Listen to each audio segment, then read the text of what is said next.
ഈ മാച്ച് ഡേയിലെ മൂന്നാമത്തെ മത്സരം ആതിഥേയരുടെ മത്സരം മെക്സിക്കോയുടെ മത്സരമാണ്. മെക്സിക്കോ ഇക്വഡോറിനെയാണ് നേരിടുക. അവരുടെ ഈ ലോകകപ്പിലെ വഴി എങ്ങനെയാണ്, അവർ എങ്ങനെയാണ് റൗണ്ട് ഓഫ് 32 മുന്നേറിയത് എന്ന് നമുക്ക് പരിശോധിക്കാം.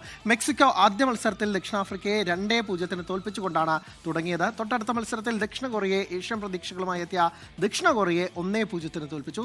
മൂന്നാം മത്സരത്തിൽ ചെക്ക് റിപ്പബ്ലിക്കിനെ 3-0 തോൽപ്പിക്കുകയായിരുന്നു ആതിഥേയരായ മെക്സിക്കോ. ഒരുപക്ഷേ മെക്സിക്കോയ്ക്ക് പല ലോകകപ്പുകളിലും ആതിഥേയർ കുതിച്ച് പായുന്ന കാഴ്ച നമ്മൾ കണ്ടിട്ടുണ്ട്. മെക്സിക്കോയിൽ നിന്നും ഇത്തവണ ഹോം അഡ്വാൻറ്റേജ് എടുത്തുകൊണ്ട് അവർ വലിയ പ്രകടനം കാഴ്ചവെക്കുമെന്ന് പലരും വിലയിരുത്തുന്നുണ്ട്. അപ്പോൾ അവർ മെക്സിക്കോയിൽ നിന്ന് അത്ഭുതങ്ങൾ പ്രതീക്ഷിക്കാം എന്ന് തന്നെയാണ്. അവരുടെ ഗില്ലർമോ ഒച്ചോവ അദ്ദേഹത്തിൻ്റെ അവസാന മത്സരം ഇതിനോടകം തന്നെ കഴിച്ചു. ഇനി ഒരു തവണ ആ ഗോൾ കീപ്പറെ ലോകകപ്പിൻ്റെ വേദിയിൽ കാണാൻ സാധിക്കില്ല എന്നൊരു പ്രശ്നം മാത്രമേ ഉള്ളൂ. പക്ഷേ എന്തായാലും വലിയ പ്രകടനം നമുക്ക് അവരിൽ നിന്ന് പ്രതീക്ഷിക്കാം. ഇനി നേരെ നമ്മൾ പോകുന്നത് ഇക്വഡോറിൻ്റെ പ്രകടനം എങ്ങനെയായിരുന്നു എന്നുള്ളത് തന്നെയാണ്.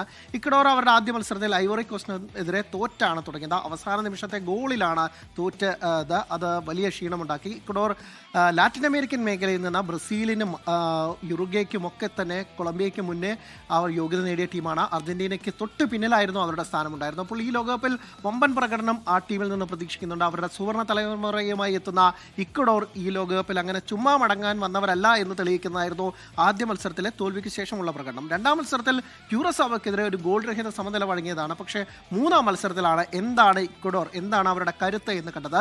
ജർമ്മനിയെ 2-1 തോൽപ്പിക്കുകയായിരുന്നു അന്ന് ഉണ്ടായിരുന്നത്. അങ്ങനെയാണ് അവർ അടുത്ത ഘട്ടത്തിലേക്ക് റൗണ്ട് ഓഫ് 32 മുന്നേറിയത്. അപ്പോൾ ഇക്വഡോർ പോരാട്ടം മെക്സിക്കോയ്ക്ക് ഒട്ടും തന്നെ എളുപ്പമാവില്ല എന്ന് തന്നെയാണ്. അതാണ് ഈ മാച്ച് ഡേയിലെ 3 മത്സരങ്ങളെക്കുറിച്ചാണ് നമ്മൾ വിശദമായി തന്നെ പറഞ്ഞത്.